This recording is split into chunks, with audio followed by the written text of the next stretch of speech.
ये गीता का ज्ञान बहुत ऊंचा ज्ञान है। इसमें हर तरीके का ज्ञान बताया गया है जिससे मनुष्य के अंदर के मोह है, माया, विकार, अभाव, दुख, चिंता, उसे ये पता चलता है कि इनके कारण मैं सही रास्ते पर नहीं चल पा रहा हूँ। अर्जुन को भगवान ने ये ज्ञान करवाया था तो शिव जी की समाधि भी टूट गई इस दिव्य ज्ञान के लिए। वो भी तत्पर हो गए, सब देवी, सब देवता, सब तत्पर हो गए ये ज्ञान सुनने के लिए और सब निहाल हो गए। पूरा समय रुक गया, प्रकृति एक खुशियाँ बिखेरने लग गई और जो अज्ञानी थे उनको पता नहीं, वो स्तब्ध हो गए, समय का भी उनको पता नहीं चला। तो सबसे पहले तो मैं सार रूप में आपको बताती हूँ इसमें 18 अध्याय का कि वेद व्यास जी धृतराष्ट्र के पास युद्ध रुकवाने की प्रार्थना करने आए। जब भीष्म पितामह ने श्री कृष्ण से युद्ध के दुष्परिणाम की चिंता व्यक्त करते हुए युद्ध नहीं होने का आग्रह किया, तब श्री कृष्ण ने वेद व्यास जी के लिए कहा कि अब एक वही जरिया है जिनके कहने पर युद्ध नहीं हो। क्योंकि हम सब जानते हैं लड़ाई झगड़ा युद्ध इनका परिणाम तो दुष्परिणाम ही होता है ये तो। लेकिन धृतराष्ट्र ने वेद व्यास जी की बातों को भी ठुकरा दिया, अपने आप को विवश कहकर कि मेरे बेटे मेरे वश में नहीं है।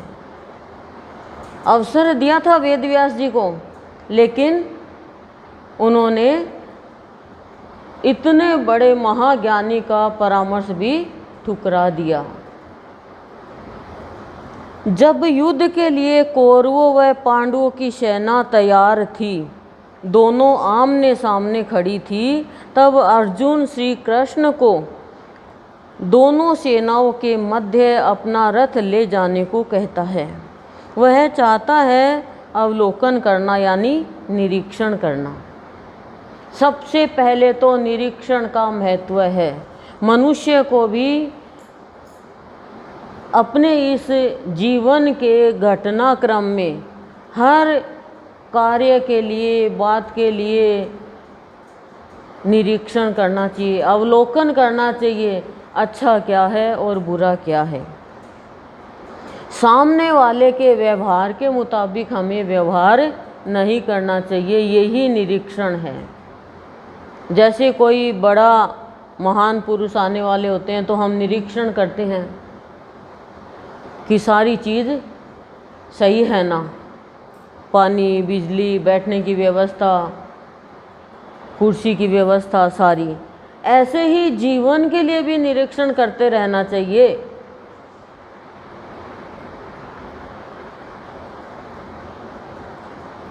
और जब वह दोनों सेनाओं के बीच में रथ पर बैठा चारों तरफ देखता है कि सब मेरे रिश्तेदार हैं, मैं किन किन से युद्ध करूं, ये तो हिंसा होगी, और वह कमज़ोर पड़ने लगा यह सब देखकर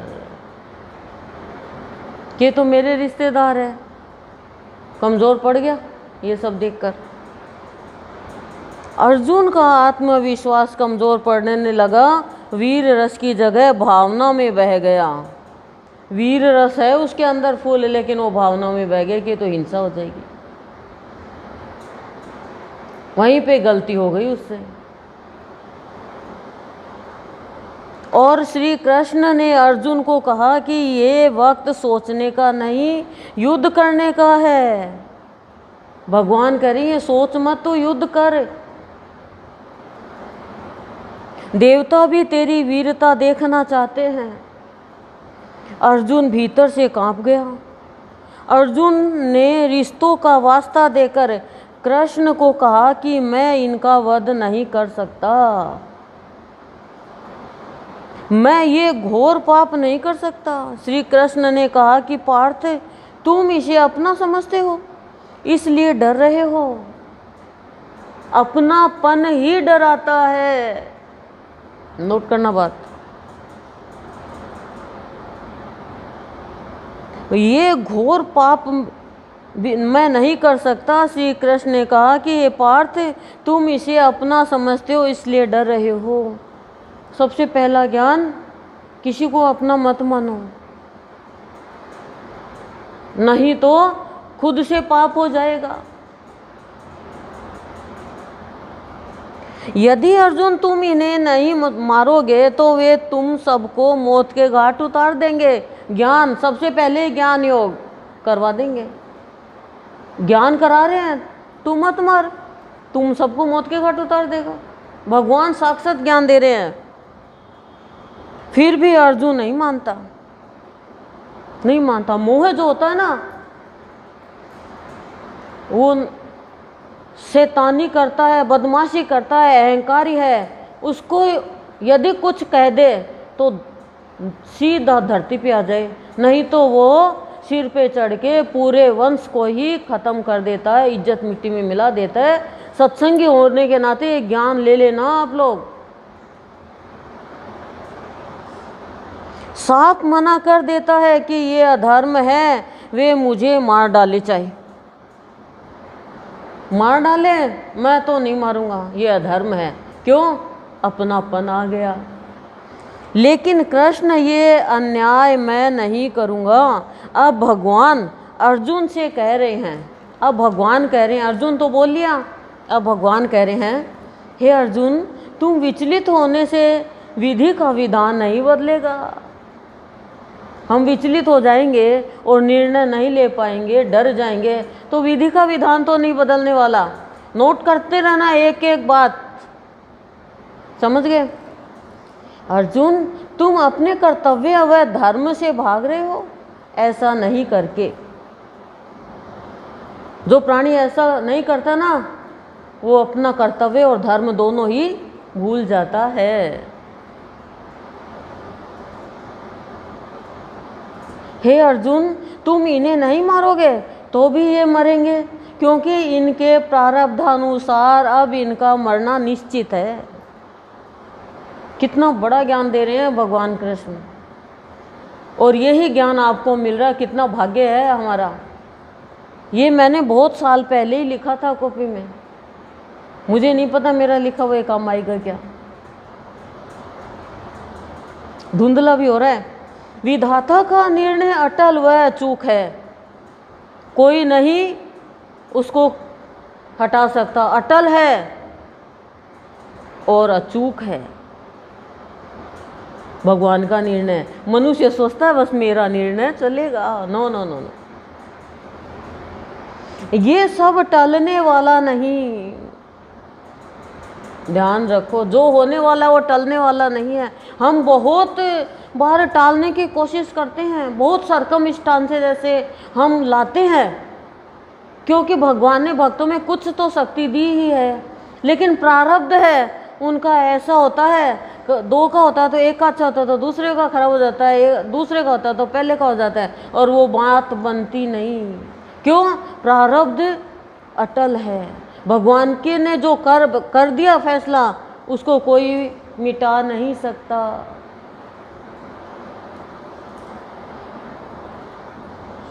भगवान ने कहा, विधाता ने इनकी मृत्यु का समय, दिन, तारीख सब निश्चित की हुई है, और तू फालतू में डर रहा है। हर चीज़ का समय निश्चित, तारीख सब फिक्स है। हम सोचें ये काम शाम को हो जाए, पर निश्चित तारीख है, जो काम जिस समय होना है। कई बार आप कहते हो कि आज तो 11 बजे खाना खा लेते हैं, नींद है जल्दी सोएंगे। 11 बजे खाना तो खा लिया लेकिन सो नहीं सके, कोई मेहमान आ गया या कोई घर में ही क्लेश हो गया। धोखा करते हैं, खाना भी 11 बजे खाया और सो भी नहीं सके। होता है ना ऐसा। रात को कई बार सोचते हैं जल्दी काम खत्म करके सो जाएं, 12-1 बज जाती है, पर फिर भी हम ज्ञान नहीं लेते इन घटनाओं से। तुम निर्बलता दिखाकर अपनी कीर्ति को नष्ट न करो। जो प्राणी ऐसे में निर्बलता दिखाता है ना, उसकी कीर्ति खत्म हो जाती है। तो अपनी कीर्ति तो खत्म मत करो। अर्जुन ही तो हैं हम। गुरुदेव ने भाव निर्जरने के पीछे कृष्ण अर्जुन का बहुत अच्छा सा दे रखा है, और वो आपने रिकॉर्ड भी किया है, पर पता नहीं कहाँ दबा दिया। घर में चलते रहनी चाहिए चीज़ें, पढ़ते रहनी चाहिए, सुनते रहनी चाहिए।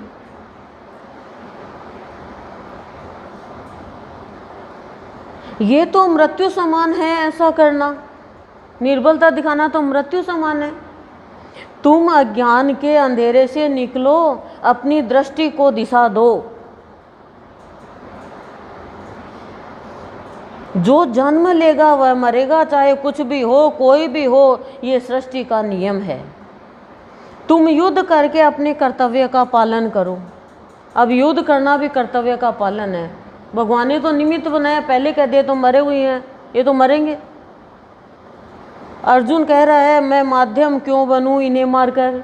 ये तो हमारी जैसी बात हो गई, मैं बुराई क्यों लूं मैं माध्यम क्यों बनूं, ये मरेंगे पहले ही, तो मैं क्यों माध्यम बनूं इन्हें मारकर। भगवान को गुस्सा भी आ रहा है, भगवान उसकी मूर्खता पर हंस भी रहे हैं।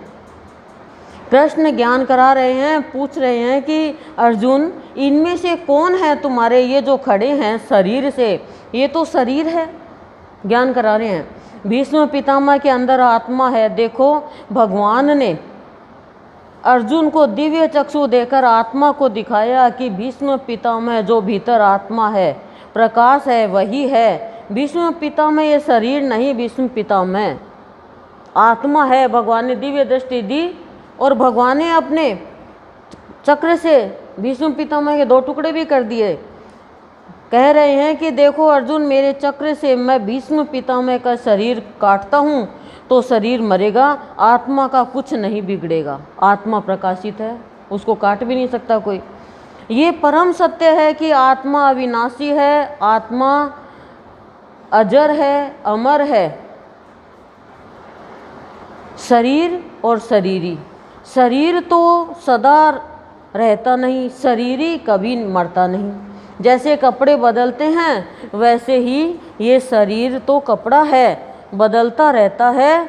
आत्मा का मरना वैसे ही है जैसे प्राणी पुराने कपड़े उतारकर नए कपड़े पहनता है, बस। आत्मा नहीं मरती। पुराने शरीर रूपी कपड़े उतार दिए, नए कपड़े पहन लिए आत्मा ने। अर्जुन को कह रहे हैं हे पार्थ, मृत्यु और जन्म ये तो 2 दरवाजे हैं। परमात्मा का अंश आत्मा परमात्मा लुटा रहा है। न मरने का शोक, ना मरने की खुशी होनी चाहिए। अर्जुन, प्राणी के शरीर का अदृश्य हिस्सा है मन, जो बहुत शक्तिशाली है। प्राणी को अपने मन को वश में करके अपने अंदर परमात्मा को देखना चाहिए। ये ही साक्षात्कार है। जब तक मन वश में नहीं होगा परमात्मा के दर्शन नहीं होंगे। अर्जुन कहता है कि क्या आत्मा अलग है? कौन पहचानेगा आत्मा को? भगवान कहते हैं मन। अर्जुन ने प्रश्न किया कौन पहचानेगा? तो कह रहे मन। मन माया को भ्रम में फंसाकर प्राणी को भगवान से दूर ले जाएगा। कृष्ण तुम तो ऐसा कहते हो। भगवान से तर्क वितर्क कर रहा है कि मन जो है वो मन माया को भ्रम में फंसाकर प्राणी को भगवान से दूर ले जाएगा। कृष्ण तुम तो ऐसा कहते हो ना। श्री कृष्ण ने कहा कि जब तक मन विषयों में डूबा रहेगा तब तक तुम्हें नाच नचाता रहेगा। इसलिए मन को विषयों में कभी मत डूबने दो। जीभ के स्वाद में कभी मत जाओ। जितना मन तुम्हारा विषयों में डूबेगा उतना ही तुम्हारा जीवन है भगवान से दूर होगा और तुम्हें वो नचाता रहेगा। और जितना मन भक्ति में डूबेगा तो निहाल हो जाएंगे। हे पार्थ, मनुष्य का शरीर एक रथ की भांति है। घोड़ा इंद्रिया, सारथी मन और रथ का स्वामी आत्मा। मन इंद्रियों को विषयों की ओर ले जाता है। जीवात्मा को मन को वश में करना होगा। मन को अपने अधीन कर लो, तभी प्रभु चरणों में मन ले जाएगा। तभी अनंत को जानोगे। ज्ञान से वैराग्य आएगा। जब ये मन का ज्ञान हो जाएगा तो भगवान ने सबसे पहले मन के बारे में बताया। अर्जुन पूछता है कि कृष्ण मेरा मन ज्ञान ग्रहण क्यों नहीं करता। भगवान कहते हैं मोह और भ्रम के अंधकार से बाहर नहीं निकले। साफ कह दिया, अब आप अपने ऊपर ही लेते जाना हर बात। मन ज्ञान ग्रहण क्यों नहीं करता अर्जुन पूछ रहा है, तो भगवान ने क्या उत्तर दिया, मोह और भ्रम के कारण अंधकार से में पड़े हुए हैं, इसलिए ज्ञान ग्रहण करने में असमर्थ हो। अर्जुन शरीर का मोह त्याग दो, आत्मा नहीं मरती, शरीर मरता है, लेकिन तुम्हारा मन इस सत्य को मानना नहीं चाहता। मोह की जंजीरें, रिश्तेदारी की, नातेदारी की जंजीरों के कारण ज्ञान नहीं ले रहा, इसी में तो फंसे रहते हैं। इसने ये कह दिया, इसने ये कह दिया, इसने ये कह दिया। तुम कभी ये भी सोचते हो भगवान ने आज क्या कहा? बोलो,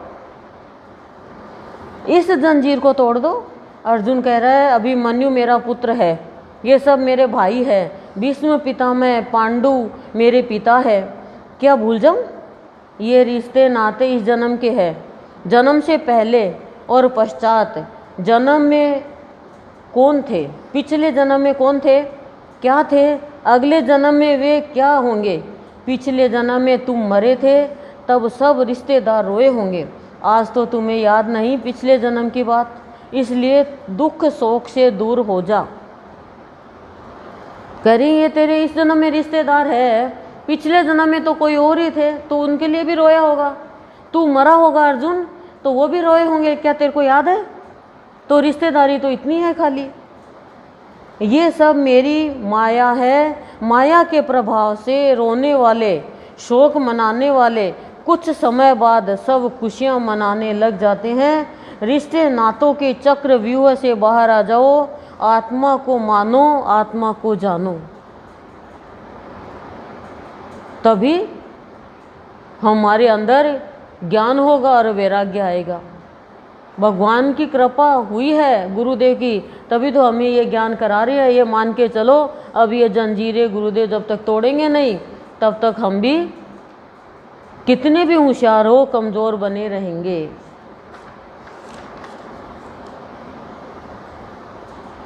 सबसे पहले क्या है, अर्जुन निरीक्षण करता है। हमें भी हर चीज़ का निरीक्षण करना चाहिए। सबसे पहले अवलोकन करना कि चाहिए अच्छा क्या है, बुरा क्या है। तो दो सेनाओं के बीच में रथ खड़ा कर लिया युद्ध के समय। फिर गीता का पूरा सार बताया भगवान ने कि भौतिक शरीर क्या है, आत्मा क्या है, परब्रह्म परमात्मा क्या है, कर्म क्या है, अकर्म क्या है, स्थित प्रज्ञ की क्या स्थिति होती है, सांख्य योग क्या है, प्रकृति के तीनों गुणों से कैसे ऊपर उठा जाता है, भगवान से और वार्तालाप करने का तरीका बताया, मोह माया से कैसे छूटेंगे, सब कुछ भगवान ने बताया है। विराट रूप दिया है, दिव्य दिखाया है, दिव्य चक्षु दे करके कुछ भी नहीं छोड़ा कृष्ण भगवान ने, और वही हमारे गुरुदेव है।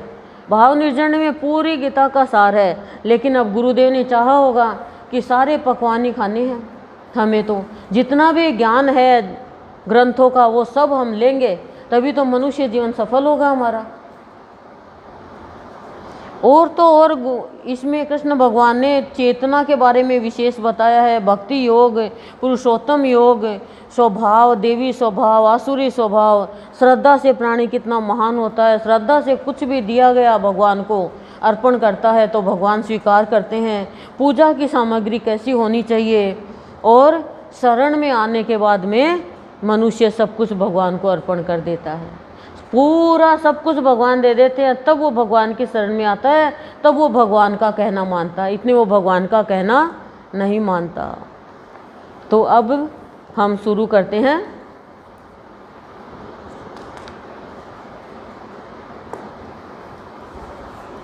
श्रीमद् भगवत गीता। ये तो मैंने आपको सार बताया है, ठीक है। अब पहला प्रथम अध्याय का पहले महात्म्य है कि उस प्रथम अध्याय से क्या होगा जीवन में। हम लोग इधर देखते हैं, इधर देखते हैं, ऊपर देखते हैं, नीचे देखते हैं, कभी कभी अंदर भी देख लिया करो। अपने अंदर भी देख लिया कर, तभी तो कह पाओगे अंदर है जी, अंदर है, मेरे गुरुदेव मेरे अंदर है।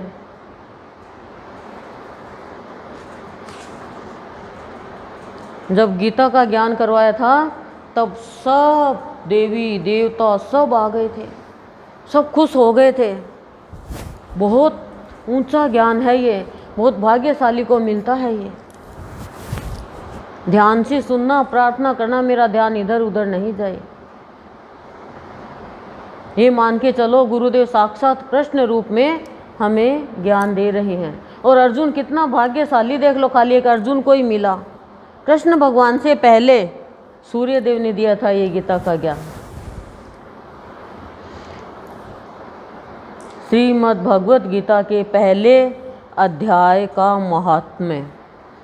श्री पार्वती जी ने कहा, भगवान आप सब तत्वों के ज्ञाता हैं, आपकी कृपा से मुझे श्री विष्णु संबंधी नाना प्रकार के धर्म सुनने को मिले जो समस्त लोक का उद्धार करने वाले हैं। देवेश, अब मैं गीता का महात्म्य सुनना चाहती हूँ, जिसका श्रवण करने से श्री हरि में भक्ति बढ़ती है। गीता का महात्म्य सुनने से भगवान में भक्ति बढ़ेगी। श्री महादेव जी बोले, जिसका श्री विग्रह अलसी के फूल की भांति श्याम वर्ण का है। अलसी का एक होता ना, राई का जिसको बोलते हैं, आप जानते होंगे सब। अलसी का फूल होता है, बीज भी होता है ऐसे, सरसों का जैसे, इनको ही अलसी बोलते हैं। आप लोग तो जानते होंगे अलसी का। पक्षीराज गरुड़ ही जिनके वाहन है, जो अपनी महिमा से कभी च्युत नहीं होते यानी गिरते नहीं, तथा शेष नाग की सैया पर शयन करते हैं, उन भगवान महाविष्णु की हम उपासना करते हैं। देखो भगवान का वाहन देखो, और भगवान की सोने की सैया देखो, शेष नाग पर, जो हर पल जहर निकालता रहता है, फुफकार मारता रहता है, और हमें तो इतना सुख सुविधा मिल रही है। उन भगवान महाविष्णु की हम उपासना करते हैं। एक समय की बात है, मूर दैत्य के नाशक भगवान विष्णु शेष नाग के रमणीय आसन पर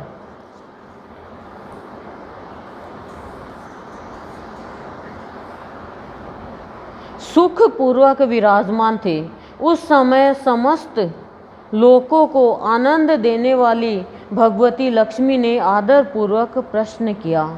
श्री लक्ष्मी जी ने पूछा, भगवान आप संपूर्ण जगत का पालन करते हुए भी अपने ऐश्वर्य के प्रति उदासीन से होकर जो इस क्षीर सागर में नींद ले रहे हैं, इसका क्या कारण है? आप उदासीन हो गए, मतलब कोई वैराग्य का भाव, कोई निर्लिप्त भाव, इसका कारण क्या है कि आप क्षीर सागर में नींद ले रहे हो और फिर भी सारे जगत का पालन भी कर रहे हो, नींद भी ले रहे हो, तो ये क्या रहस्य है? लक्ष्मी जी पूछ रही है।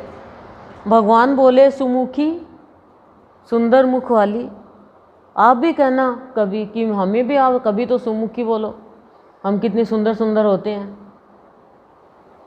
पर विष्णु ही तो बोल सकता है ना, मैं नींद नहीं लेता हूं, अपितु तत्व का अनुसरण करने वाली अंतर्दृष्टि के द्वारा अपने ही माहेश्वर तेज का साक्षात्कार कर रहा हूँ। अपने ही महेश रूपी तेज का साक्षात्कार, महेश रूपी संबंधी तत्व का साक्षात्कार कर रहा हूँ, नींद नहीं ले रहा हूँ। देवी, यह वही तेज है जिसका योगी पुरुष कुशाग्र बुद्धि के द्वारा अपने अंतःकरण में दर्शन करते हैं, तथा जिसे मीमांसक विद्वान यानी अच्छी तरह वेदों की जानकारी वाले विद्वान वेदों का सार तत्व निश्चित करते हैं। वह माहेश्वर तेज एक अजर प्रकाश स्वरूप आत्मरूप रोग शोक से रहित अखंड आनंद का पुंज निष्पंद यानी निरीह है, यानी जिसमें कोई स्पंदन नहीं हो, तथा द्वैत रहित है। ये सारे गुण मनुष्य के अंदर भी होते हैं। इस जगत का जीवन उसी के अधीन है, मैं उसी का अनुभव करता हूँ। देवेश्वरी, यही कारण है कि मैं तुम्हें नींद लेता सा प्रतीत हो रहा हूँ। क्या कह रहे हैं कि मैं उसी का अनुभव कर रहा हूँ, जो अभी बताया ना सारा कि इस जगत का जीवन उसी के अधीन है, जिसमें ये गुण है, क्या, जिसमें माहेश्वर का तेज है, और जो अजर है, जो प्रकाश स्वरूप है, जो आत्म रूप है, जो रोग शोक से रहित है, जो अखंड आनंद का पुंज है, और जो निष्पंद है और द्वैत रहित है, उसमें दो का भाव ही नहीं है। देवेश्वरी, यही कारण है कि मैं तुम्हें नींद लेता सा प्रतीत हो रहा हूँ। श्री लक्ष्मी जी ने कहा ऋषिकेश। अब ऋषिकेश आपको पता है, श्री कृष्ण भगवान को भी बोलते हैं, विष्णु भगवान को भी बोलते हैं, जो इंद्रियों को अपने जैसे अर्जुन की इंद्रियों को प्रत्यक्ष रूप में क्रिया करने के लिए भगवान निर्देश दे रही हैं। तो जो इंद्रियों को, भक्त की इंद्रियों को जो कंट्रोल कर ले, वो है ऋषिकेश, तो वो है भगवान। आप ही योगी पुरुषों के ध्येय है, यानी ध्येय का मतलब ध्यान के योग्य, लेकिन किसके बताया? योगी पुरुषों के। संसारी प्राणी का ध्येय थोड़ी है भगवान, ध्यान का साधन ही नहीं है। वो तो ध्यान कर भी लेगा तो लगाएगा तो कुछ और ही ध्यान में आएगा उसके। तो आपके अतिरिक्त भी कोई ध्यान करने योग्य तत्व है, यह जानकर मुझे बड़ा कौतूहल हो रहा है। इस चराचर जगत की, यानी इस जड़ चेतन रूपी संसार की सृष्टि और संहार करने वाले स्वयं आप ही है। आप सर्वसमर्थ है। इस प्रकार की स्थिति में होकर भी यदि आप उस परम तत्व से भिन्न है तो मुझे उसका बोध कराइए। कि आप सब कुछ है फिर भी आप उससे भिन्न है, तो मेरे को ज्ञान कराओ। श्री भगवान बोले, प्रिय, आत्मा का स्वरूप द्वैत और अद्वैत से पृथक, द्वैत से और अद्वैत से, दोनों से पृथक है। भावयोगी संत की भक्ति वो ही प्राणी कर सकेगा जिसके अंदर द्वैत भाव नहीं है,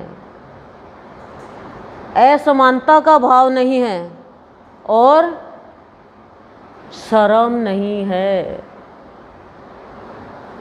यदि ये तीन चीज है तो भाव योगी संत की भक्ति नहीं कर सकता। करेक्ट बात है ये। भाव और अभाव से मुक्त तथा आदि और अंत से रहित है कौन? आत्मा का स्वरूप। जिसको आत्मा का ज्ञान हो जाता है तभी वो हर पल प्रसन्न रहते हैं।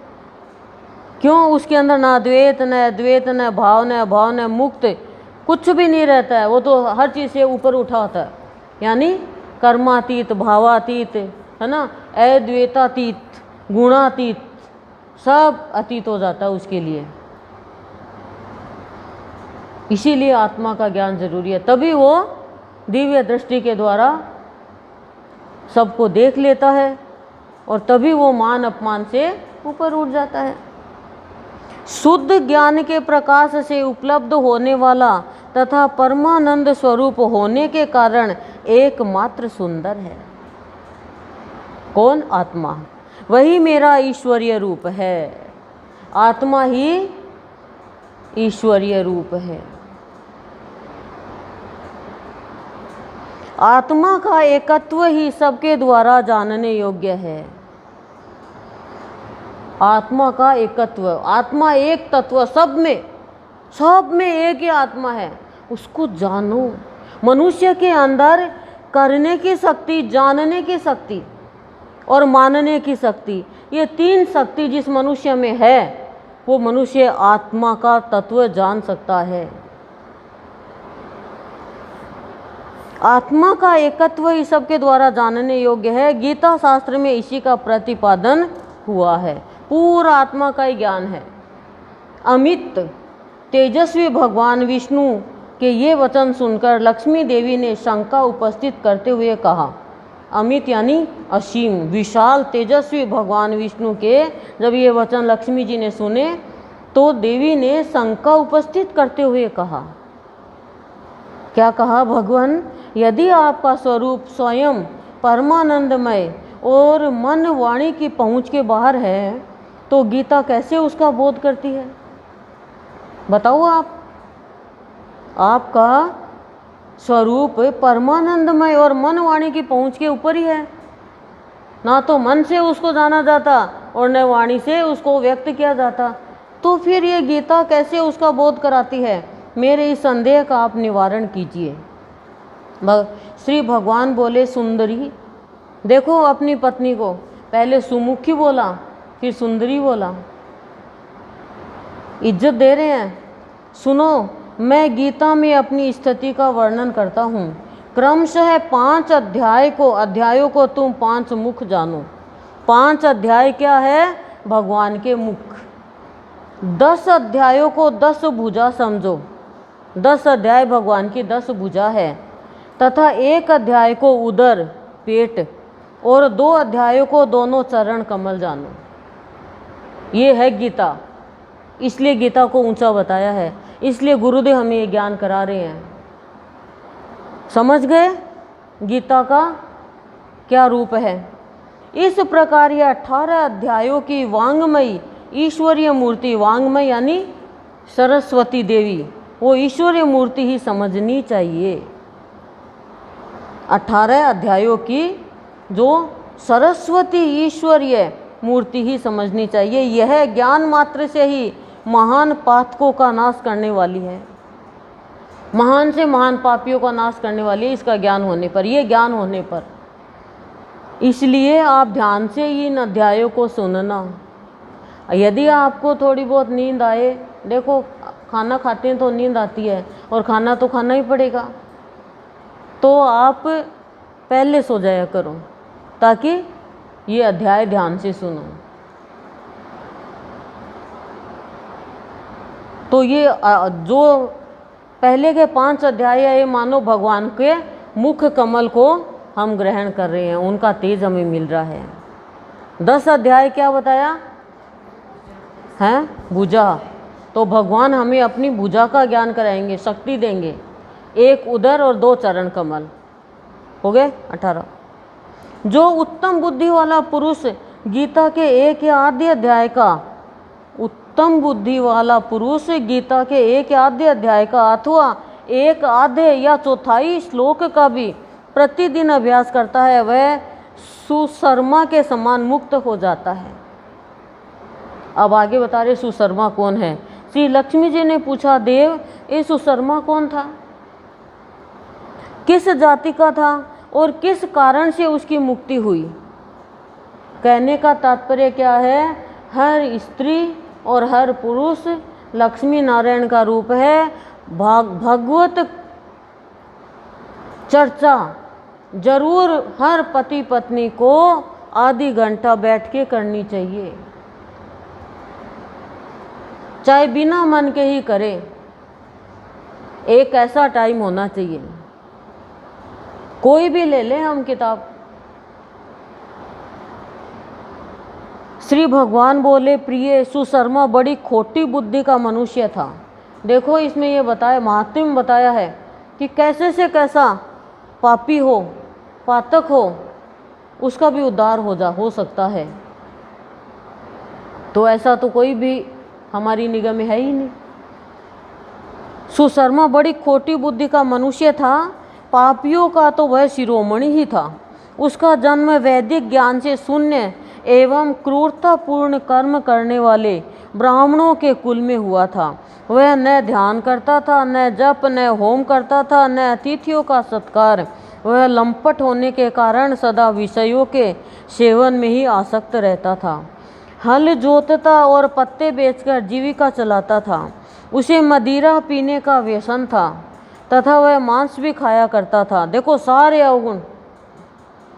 इस प्रकार उसने अपने जीवन का दीर्घ काल व्यतीत कर दिया, बहुत लंबा समय खत्म कर दिया। एक दिन मूढ़ बुद्धि सुशर्मा पत्ते लाने के लिए किसी ऋषि की वाटिका में घूम रहा था। इसी बीच में काल रूपधारी काले सांप ने उसे डंस लिया। सुशर्मा की मृत्यु हो गई। तदंतर, यानी तदंतर का मतलब उसके बाद, वह अनेक नरकों में जा वहाँ की यातनाएं भोग कर मृत्यु लोक में लौट आया और वहाँ बोझ ढोने वाला बैल हुआ। मृत्यु लोक कौन सा है?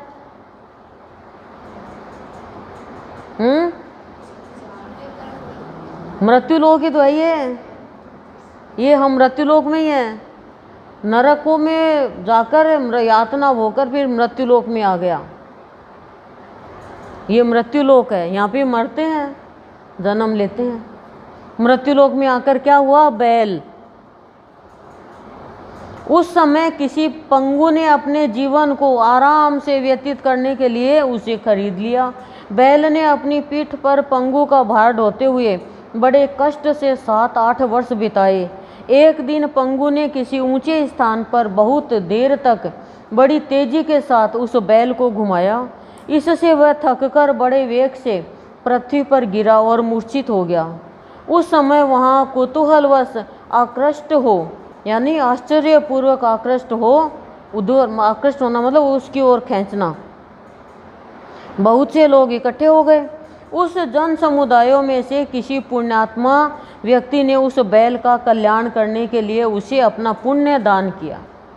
वो बेहोश हो गया तो किसी ने पुण्य दान किया। किसने? पुण्यात्मा ने। तत्पश्चात कुछ दूसरे लोगों ने भी अपने अपने पुण्यों को याद करके उन्हें उसके लिए दान किया। उस भीड़ में एक वेश्या भी खड़ी थी। उसे अपने पुण्य का पता नहीं था, तो भी उसने लोगों की देखा देखी उस बैल के लिए कुछ त्याग किया। तदंतर यमराज के दूत उस मरे हुए प्राणी को पहले यमपुरी में ले गए। वहाँ वह विचार कर कि यह वेश्या के दिए हुए पुण्य से पुण्यवान हो गया। जो पुण्यात्मा ने पुण्य दिया उसे नहीं, वेश्या के दिए पुण्य से वो पुण्यवान हो गया। उसे छोड़ दिया गया यमपुरी से। फिर वह भूलोक में आकर उत्तम कुल और शील वाले ब्राह्मणों के घर में उत्पन्न हुआ। उस समय भी उसे अपने पूर्व जन्म की बातों का स्मरण बना रहा।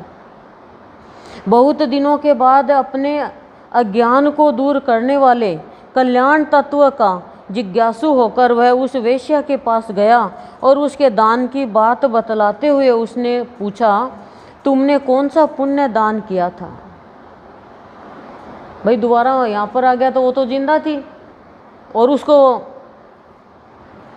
बैल के रूप में जो था, फिर बाद में वो सुशर्मा, पहले सुशर्मा फिर वो बैल के रूप में आया, फिर उसने मृत्युलोक में जन्म लिया।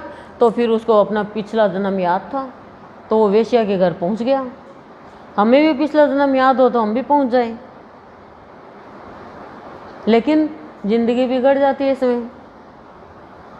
वेश्या ने उत्तर दिया, वह पिंजरे में बैठा हुआ तोता प्रतिदिन कुछ पढ़ता है, उससे मेरा अंतःकरण पवित्र हो गया। बोलो, तोते की आवाज़ उसके कान में गई और अंतःकरण पवित्र हो गया। हम तो इतनी बातें सुनते हुए हमारा अंतःकरण पवित्र नहीं होगा क्या? लेकिन सुनने की शक्ति, यानी हमने श्रावण में श्रवण की थी तो श्रवण की शक्ति तो आनी चाहिए। सबसे पहली भक्ति श्रवण की होती है। श्रवण नहीं करोगे तो जीवन में श्रावण कभी नहीं आएगा।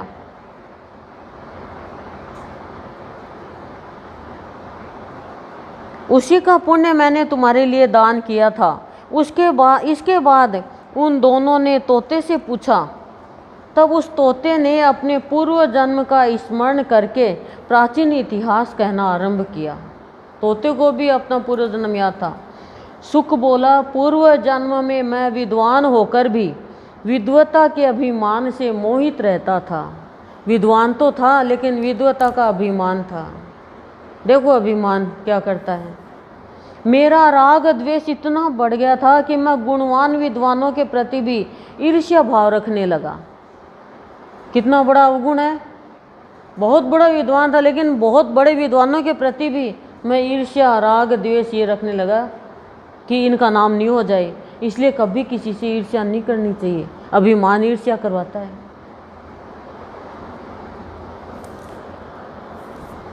फिर समय अनुसार मेरी मृत्यु हो गई और मैं अनेकों घृणित लोकों में भटकता फिरा। घृणित लोकों में भटकता फिरा ईर्ष्या के कारण। उसके बाद इस लोक में आया। सद्गुरु की अत्यंत निंदा करने के कारण तोते के कुल में मेरा जन्म हुआ। सदगुरु की निंदा जितनी भी करोगे वो कह रहे हैं तोते के कुल में जन्म हुआ, तोता बनता है वो। पापी होने के कारण छोटी अवस्था में ही मेरा माता पिता से वियोग हो गया। एक दिन मैं ग्रीष्म ऋतु में तपे हुए मार्ग पर पड़ा था। वहाँ से कुछ श्रेष्ठ मुनि मुझे उठा लाए और महात्माओं के आश्रम के भीतर एक पिंजरे में उन्होंने मुझे डाल दिया। वहीं मुझे पढ़ाया गया। ऋषियों के बालक बड़े आदर के साथ गीता के प्रथम अध्याय की आवृत्ति करते थे। वहाँ मेरे को पिंजरे में डाल दिया ऋषि मुनियों के आश्रम में, और वहाँ उनके बच्चे थे ऋषि मुनि के, पहले अध्याय की आवृत्ति करते थे, यानी बार बार अध्ययन करते थे। उन्हीं से सुनकर मैं भी बारंबार पाठ करने लगा, वो भी बार बार पाठ करने लगा। इसी बीच में एक चोरी करने वाले बहेलिये ने मुझे वहाँ से चुरा लिया। तत्पश्चात इस देवी ने मुझे खरीद लिया। बहेलिये ने चुरा लिया, फिर उस वेश्या ने खरीद लिया, और पर वो तो देवी बता रहा है। यही मेरा वृतांत है, तोता कह रहा है, बस यही मेरी जीवन गाथा है जिसे मैंने आप लोगों से बता दिया। पूर्व काल में मैंने इस प्रथम अध्याय का अभ्यास किया था। पहले अध्याय का महात्म्य कितना बड़ा है देखो। पूर्व काल में मैंने इस प्रथम अध्याय का अभ्यास किया था, जिससे मैंने अपने पाप को दूर किया है। फिर उसी से इस वेश्या का भी अंतःकरण शुद्ध हुआ है, और उसी के पुण्य से ये द्विज श्रेष्ठ सुशर्मा भी पाप मुक्त हुए हैं।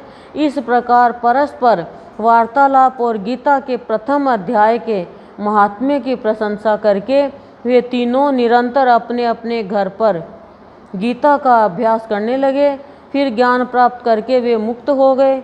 इसलिए जो गीता के प्रथम अध्याय को पढ़ता है, सुनता है तथा अभ्यास करता है, उसे इस भव सागर को पार करने में कोई कठिनाई नहीं होती। अब प्रथम अध्याय शुरू होगा। ये तो संस्कृत का है, हिंदी में सुना भी या संस्कृत में?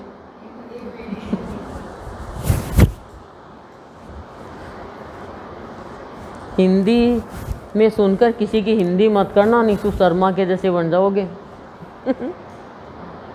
पहले अध्याय का महात्म्य देखो कितना बड़ा बताया। पहला अध्याय। धृतराष्ट्र बोले, हे संजय, धर्म भूमि कुरुक्षेत्र में इकट्ठे हुए युद्ध की इच्छा वाले मेरे और पांडु के पुत्रों ने क्या किया? यह तो आपको पता ही है कि वेद व्यास जी ने कहा कि मैं युद्ध देखना चाहता हूँ, आंखें दे दूँ, तू भी देखना। बोला नहीं, अच्छा मैं तो अंधा हूँ, संजय को दे दो आंखें। वो सारथी था उनका, तो संजय को आंखें दी और उसने पूरा वहाँ का दिव्य दृष्टि से देखकर सब कुछ बताया। तो संजय से पूछ रहे हैं धृतराष्ट्र।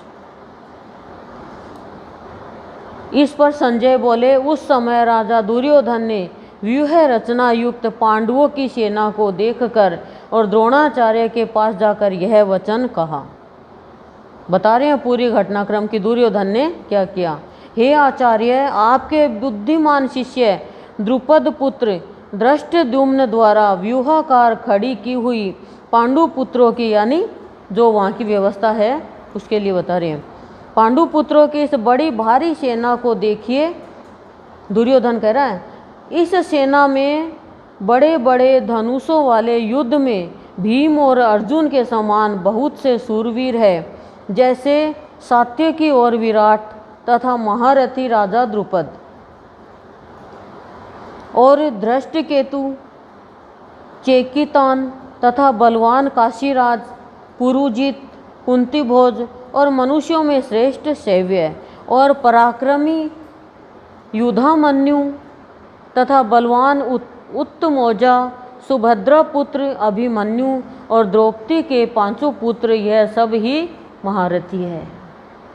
आप सबको इनका ज्ञान हो जाए, आप महाभारत देखते नहीं हो, महाभारत सुनते नहीं हो, पढ़ते नहीं हो, नहीं तो सबका ज्ञान हो जाइए। कुंती भोज कौन है? कुंती भोज कौन है? कुंती के पिता।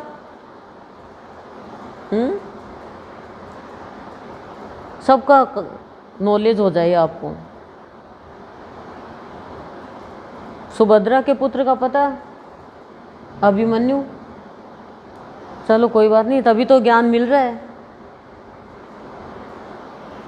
हे ब्रह्मश्रेष्ठ, और द्रौपदी के 500 पुत्र यह सब ही महारथी थे। हे ब्राह्मण श्रेष्ठ, हमारे पक्ष में भी जो जो प्रधान है उनको आप समझ लीजिए। द्रोणाचार्य को बोल रहे हैं दुर्योधन। आपके जानने के लिए मेरी सेना के जो दो सेनापति है उनको कहता हूँ। एक तो स्वयं आप और पितामह भीष्म तथा कर्ण, और संग्राम विजय कृपाचार्य तथा वैसे ही अश्वत्थामा, विकर्ण और सोमदत्त का पुत्र भूरिश्रवा तथा और भी बहुत से सूरवीर, अनेक प्रकार के शस्त्र अस्त्रों से युक्त, मेरे लिए जीवन की आशा को त्यागने वाले सब के सब युद्ध में चतुर है। भीष्म पितामह द्वारा रक्षित हमारी वह सेना सब प्रकार से अजेय है, और भीम द्वारा रक्षित इन लोगों की यह सेना जीतने में सुगम है। इसलिए सब मोर्चों पर अपनी अपनी जगह स्थित रहते हुए आप लोग सबके सब ही निसंदेह भीष्म पितामह की ही सब ओर से रक्षा करें। इस प्रकार द्रोणाचार्य से कहते हुए दुर्योधन के वचनों को सुनकर कौरवों में वृद्ध बड़े प्रतापी पितामह भीष्म ने उस दुर्योधन के हृदय में हर्ष उत्पन्न करते हुए उच्च स्वर से सिंह की नाद के समान गरज कर शंख बजाया। उसके उपरांत शंख और नगारे तथा ढोल, मृदंग और नरसिंहादि बाजे एक साथ ही बजे। उनका वह शब्द बड़ा भयंकर हुआ। उसके अनंतर सफ़ेद घोड़ों से युक्त उत्तम रथ में बैठे हुए श्री कृष्ण महाराज और अर्जुन ने भी अलौकिक शंख बजाए। उनमें श्री कृष्ण महाराज ने 5 जन्य नामक शंख और अर्जुन ने देवदत्त नामक शंख बजाया। भयानक कर्म वाले भीमसेन ने पौंड्र नामक महाशंख बजाया। कुंती पुत्र राजा युधिष्ठिर ने अनंत विजय नामक शंख, और नकुल तथा सहदेव ने सुघोष और मणिपुष्पक नाम वाले शंख बजाए। शंखों का नाम बताया सारा। श्रेष्ठ धनुष वाले काशीराज और महारथी शिखंडी और धृष्टद्युम्न तथा राजा विराट और अजय सात्यकी तथा राजा द्रुपद और द्रौपदी के 500 पुत्र और बड़ी भुजा वाले सुभद्रा पुत्र अभिमन्यु, इन सब ने हे राजन अलग अलग शंख बजाई, और उस भयानक शब्द ने आकाश और पृथ्वी को भी शब्दायमान करते हुए धृतराष्ट्र पुत्रों के हृदय विदीर्ण कर दिए। भीष्म पितामह तो पूरी सेना का सेनापति थे कौरवों में, और पांडवों में धृष्टद्युम्न था जो राजा द्रुपद का बेटा और द्रौपदी का भाई था। हे राजन, उसके उपरांत कपिध्वज अर्जुन ने खड़े हुए धृतराष्ट्र पुत्रों को देखकर उस शस्त्र चलने की तैयारी के समय धनुष उठाकर ऋषि के श्री कृष्ण महाराज से यह वचन कहा। देखो, अर्जुन की रथ को क्या कहा? कपिध्वज। कपिध्वज का मतलब तो जानते ही होंगे, हैं? ध्वजा में हनुमान जी थे, ध्वजा लगाई थी, उस ध्वजा में हनुमान जी बैठे थे रक्षा करने के लिए। हे अच्युत, यानी हे श्रेष्ठ, मेरे रथ को दोनों सेनाओं के बीच में खड़ा कीजिए। सबको देख लिया। अब भगवान को कहा, जब तक मैं इन स्थित हुए युद्ध की कामना वालों को अच्छे प्रकार देख लूं कि इस युद्ध रूप व्यापार में मुझे किन किन के साथ युद्ध करना योग्य है। दुर्बुद्धि दुर्योधन का युद्ध में कल्याण चाहने वाले जो जो ये राजा लोग इस सेना में आए हैं, उन युद्ध करने वालों को मैं देखूंगा। कई राजाओं को तो कपट से अपनी सेना में शामिल कर लिया था दुर्योधन ने। संजय बोले, हे धृतराष्ट्र, अर्जुन द्वारा इस प्रकार कहे हुए महाराज श्री कृष्णचंद्र ने दोनों सेनाओं के बीच में भीष्म और द्रोणाचार्य के सामने और संपूर्ण राजाओं के सामने उत्तम रथ को खड़ा करके ऐसे कहा कि हे पार्थ, इन इकट्ठे हुए कौरवों को देख। भगवान की अर्जुन की वार्तालाप हुई गई। उसके उपरांत प्रथा पुत्र, प्रथा किसका नाम है बताओ तो? कुंती का। पहले राजा पृथु की बेटी थी, फिर कुंती भोज के यहाँ चली गई थी तो कुंती नाम पड़ गया। अर्जुन ने उन दोनों ही सेनाओं में स्थित हुए पिता के भाइयों को, पितामहों को, आचार्यों को, मामों को, भाइयों को, पुत्रों को, पौत्रों को तथा मित्रों को, ससुरों को और सूहृदों को भी देखा। इस प्रकार उन खड़े हुए संपूर्ण बंधुओं को देखकर वे अत्यंत करुणा से युक्त हुए। कुंती पुत्र अर्जुन शोक करते हुए यह बोले। सबको अपनों को देखा तो शोक करने लग गया। फिर वो बोला, हे कृष्ण, इस युद्ध की इच्छा वाले खड़े हुए स्वजन समुदाय को देखकर मेरे अंग शिथिल हो जाते हैं। मैं तो शिथिल पड़ गया अब मेरे अपनों को देखकर। और ये हमारी सबकी ही हालत है।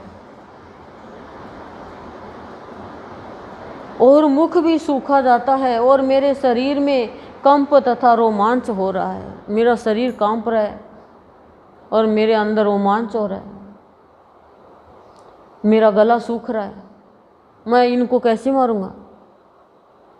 मैंने सार तो बता ही दिया वैसे आपको। तथा हाथ से गांडीव धनुष गिरता है और त्वचा भी बहुत जलती है तथा मेरा मन भ्रमित सा हो रहा है, इसलिए मैं खड़ा रहने को भी समर्थ नहीं हूँ। साफ मना कर दिया भगवान को, मेरे बस की बात नहीं है। हे केशव, लक्षणों को भी विपरीत ही देखता हूँ तथा युद्ध में अपने कुल को मारकर कल्याण भी नहीं देखता। कि मैं मेरे कुल को मार के मैं कैसे कल्याण कर पाऊंगा? मैं तो नहीं देख रहा। हे कृष्ण, मैं विजय नहीं चाहता और राज्य तथा सुखों को भी नहीं चाहता। मैं न तो विजय होना चाहता न राज्य का सुख चाहता। हे गोविंद, हमें राज्य से क्या प्रयोजन है अथवा भोगों से और जीवन से भी क्या प्रयोजन है? भगवान को समझा रहा है। भगवान मुस्कुरा रहे हैं। वो ऐसे हाथ जोड़ के ऐसे प्रार्थना कर रहा है भगवान से, कृष्ण मेरे बस की बात नहीं है।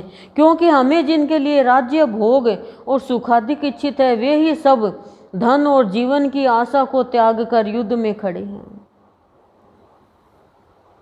जो कि गुरुजन, ताऊ, चाचे, लड़के और वैसे ही दादा, मामा, ससुर, पोते, साले तथा और भी संबंधी लोग हैं। इसलिए हे मधुसूदन, मुझे मारने पर भी अथवा 3 लोक के राज्य के लिए भी मैं इन सबको मारना नहीं चाहता।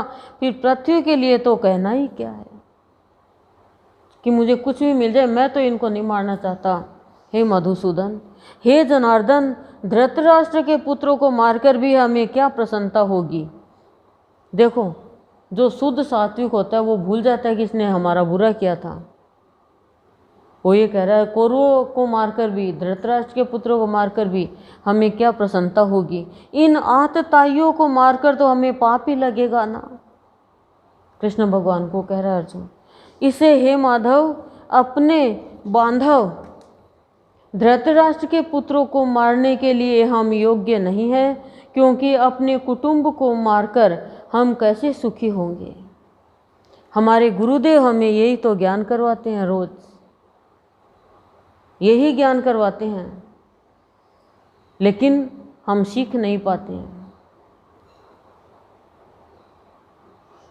यद्यपि लोभ से भ्रष्टचित्त हुए यह लोग कुल के नाशकृत दोष को और मित्रों के साथ विरोध करने में पाप को नहीं देखते हैं, परंतु हे जनार्दन, कुल के नाश करने से होते हुए दोष को जानने वाले हम लोगों को इस पाप से हटने के लिए क्यों नहीं विचार करना चाहिए? कि ये तो पाप नहीं देखते, कुल का नाश नहीं देखते, लेकिन हमें तो हट जाना चाहिए इनसे दूर। हम भी नहीं देख रहे, क्योंकि कुल के नाश होने से सनातन कुल धर्म नष्ट होता है। कि जब कुल का नाश होगा तो सनातन कुल धर्म नष्ट होगा, यानी सदा रहने वाला। धर्म के नाश होने से संपूर्ण कुल को पाप भी बहुत दबा लेता है। कि धर्म का ही नाश होगा तो सारे कुल को पाप दबा लेगा। तथा हे कृष्ण, पाप के अधीन बढ़ जाने से, पाप के अधिक बढ़ जाने से कुल की स्त्रियां दूषित हो जाती है। और हे वाष्णेय, स्त्रियों के दूषित होने पर वर्ण संकर उत्पन्न होता है, यानी व्यभिचारी स्त्रियां हो जाती है तो संतान भी व्यभिचारी होती है। उनका कोई नाम नहीं होता। और वह वर्ण संकर कुल घातियों को और कुल को नरक में ले जाने के लिए ही होता है, कि जो वर्ण संकर संतान होती है, यानी जो व्यभिचारियों से संतान होती है, वो कुल घाती होती है, नरक में ले जाने वाली होती है कुल को। लोप हुई पिंड और जल की क्रिया वाले इनके पितृलोक भी गिर जाते हैं। स्त्रियों में जब इस तरह का दोष आ जाता ना, और उनसे जब संतान पैदा होती है, तो वो कुल का नाश कर देते हैं, पूरे कुल को नरक में ले जाते। इसलिए सबको पवित्र रहना चाहिए। और इन वर्ण संकर कारक दोषों से कुल घातियों के सनातन कुल धर्म और जाति धर्म नष्ट हो जाते हैं। अर्जुन कह रहा है भगवान को, तथा हे जनार्दन, नष्ट हुए कुल धर्म वाले मनुष्यों का अनंत काल तक नरक में वास होता है, ऐसा हमने सुना है। भगवान को बता रहा है, वो कमज़ोर पड़ गया ना अपनों को देख के। अहो शोक है कि हम लोग बुद्धिमान होकर भी महान पाप करने को तैयार हुए हैं, जो कि राज्य और सुख के लोभ से अपने कुल को मारने के लिए उद्यत हुए हैं। राज्य और सुख के लिए अपनों को ही मारने के लिए तैयार हो गए, युद्ध करने के लिए तैयार हो गए। यदि मुझ शास्त्र रहित नए सामना करने वाले को शस्त्रधारी धृतराष्ट्र के पुत्र रण में मारे, तो वह मारना भी मेरे लिए अति कल्याणकारक होगा। क्या कह रहे हैं? यदि मुझ शस्त्र रहित, या मैं शस्त्र नहीं लूँगा, नए सामना करने वाले को शस्त्रधारी धृतराष्ट्र के पुत्र रण में मारे भी, तो वह मारना भी मेरे लिए अति कल्याणकारक होगा। मैं शास्त्र नहीं उठाऊंगा, फिर भी वो मुझे मारे तो।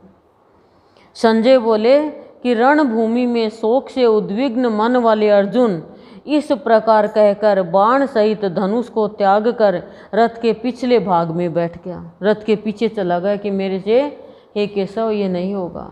गांडी छूट गया सारा, और साफ मना कर दिया कि मैं तो ये पाप कभी नहीं करूँगा।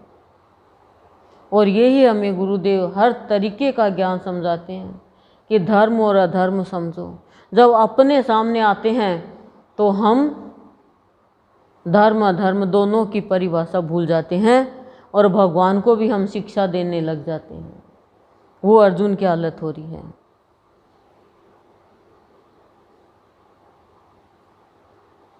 अर्जुन विषाद योग नामक पहला अध्याय पूरा हो गया। अर्जुन विषाद यानी अर्जुन का दुख हो रहा है, अर्जुन को, अर्जुन के दुख का योग हो गया, इसमें शोक हो रहा है उसको अपनों को देख के, तो ये पूरा हो गया। अब कल कृष्ण भगवान अर्जुन को क्या कहते हैं देखते हैं। ओम शांति ही शांति ही शांति ही प्रशांति ही।